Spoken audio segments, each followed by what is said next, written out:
Well, now there's a school in Detroit that's helping students deal with this stress in a unique way. Here's NBC's Kevin Tibbles.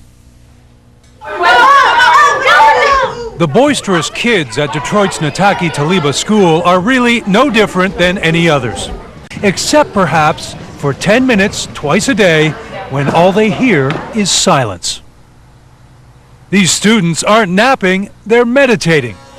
Transcendental meditation was brought to the West 40 years ago by Maharishi Mahesh Yogi and made popular by the Beatles in the late 60s. And today, it's used in this school as a stress buster. It's not a religion, it's not a philosophy, it's not a way of life. It's simply a mental technique. It allows the system, the mind and the body to settle down and gain a very, very deep rest. According to these kids, it helps. I have a tendency to dwell on things that happened in the past, but when I meditate, then it helps me let them go. I just pay attention better now. After meditation, I feel great. When we think of packing our kids off to school these days, we often worry about the problems: high stress, substance abuse, even violence, things that threaten a child's education. But can 10 minutes of quiet time really make a difference? The research says yes. The University of Michigan followed 140 of the school's 10 to 14-year-olds. They felt more connected, they felt happier, satisfied, peaceful, calm. I used to get angry a lot, but now it's like I'm calming down. And studies show meditating kids actually do better in school than kids who don't. My grade point average has went up a lot, from a 3.4 to a 3.8. Now I'm doing much better. I've evolved. At first in science, I got a B, but now my grade is up to an A. And when your grades are that good, who cares what your skeptical friends think? They just think it's the weirdest thing in the world, because my best friend said that they wouldn't be able to sit that still for maybe 3 seconds, but they just tell them that's the best thing.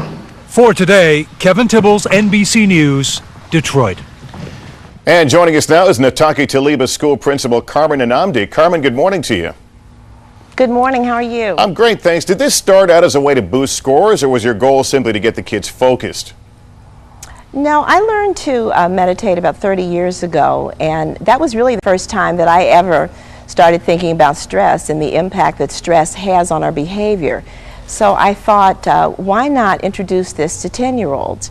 We, if you've noticed now as adults, we're all in the bookstores getting the self-help books, and every time you read one, you think, gee, I wish somebody had told me this when I was 10. So really that was my desire, is to really begin to make them aware of stress and how stress impacts on your behavior. Well, they're clearly calm as I look at them behind you there. I'm wondering if this was a tough sell to the parents. Does transcendental meditation have a religious connotation, for example, to some folks? No, not at all. We began the program 6 years ago, and there were 180 students at the time. There were only 8 families that did not allow their children to participate in the program. And I think it's the word meditation.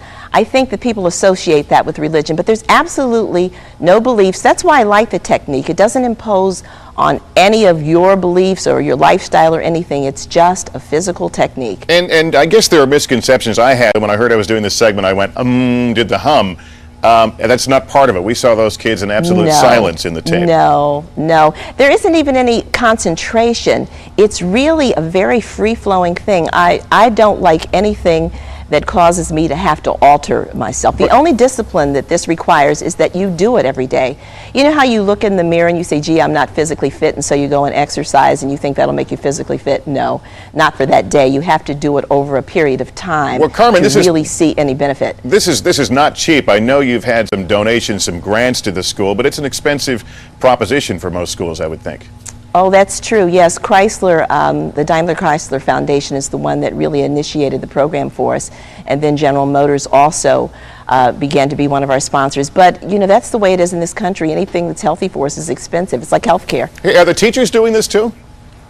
The teachers do this too.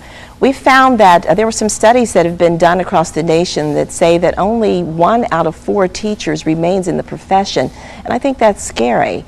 And I think part of it is because teaching is a very demanding profession, very stressful, and so I'm glad to offer it as a health benefit. Well, Carmen Anamdi, thanks so much for coming on and talking about this.